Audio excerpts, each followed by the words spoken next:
ওম শান্তি।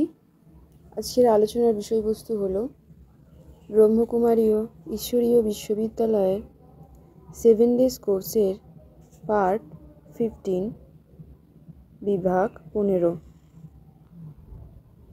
পরমাত্মা সর্বজ্ঞ ও সর্বশক্তিমান, কিন্তু তিনি সর্বব্যাপী নয়।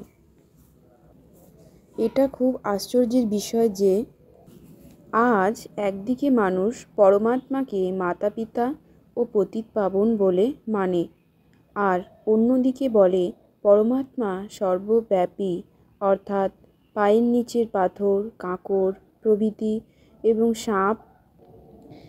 সাপ, বিছা, কীট, পতঙ্গ, বরাহ, কুমির, চোর, ডাকাত ইত্যাদি সব কিছুর মধ্যেই আছে, এমন সকলে মানুষ মনে করেন।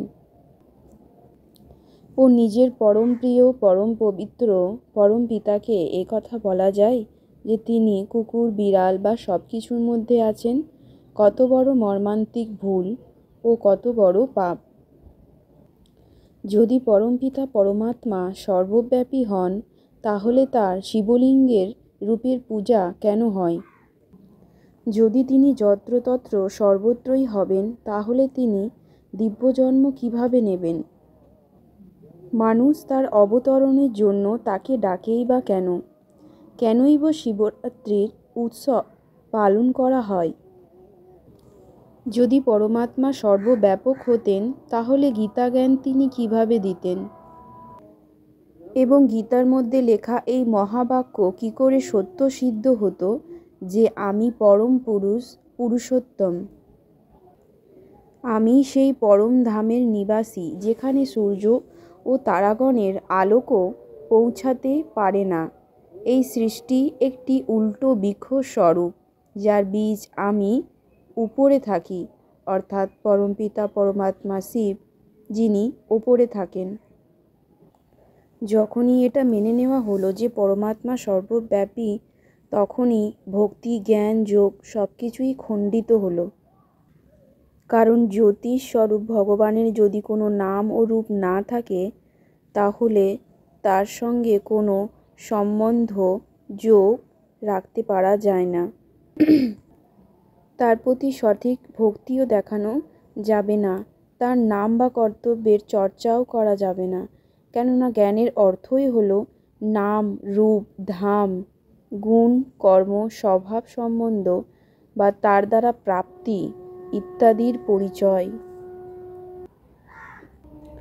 অতএব পরমাত্মা সর্বব্যাপকতাময়, তা মানলে মানুষ মন্মনা ভব তথা মামেকং শরণং ব্রজ, এই ঈশ্বরাজ্ঞার পথে চলতে পারে না।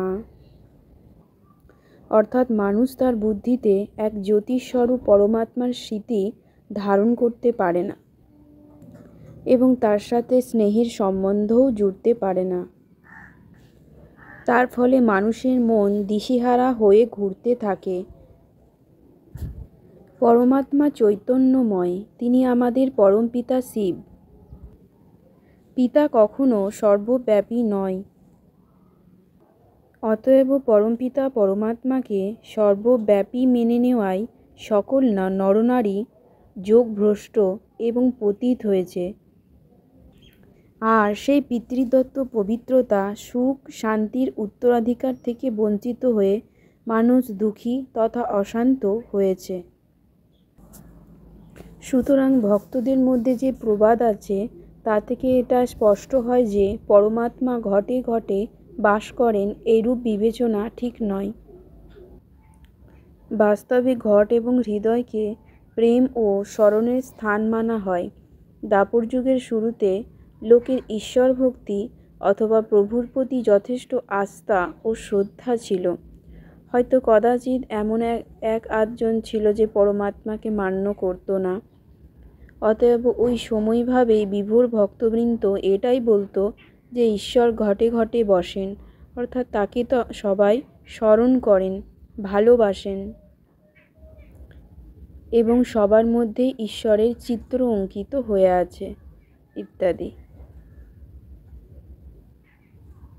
অতএব পরমপিতা পরমাত্মা শিব, তিনি সর্বব্যাপী নয়।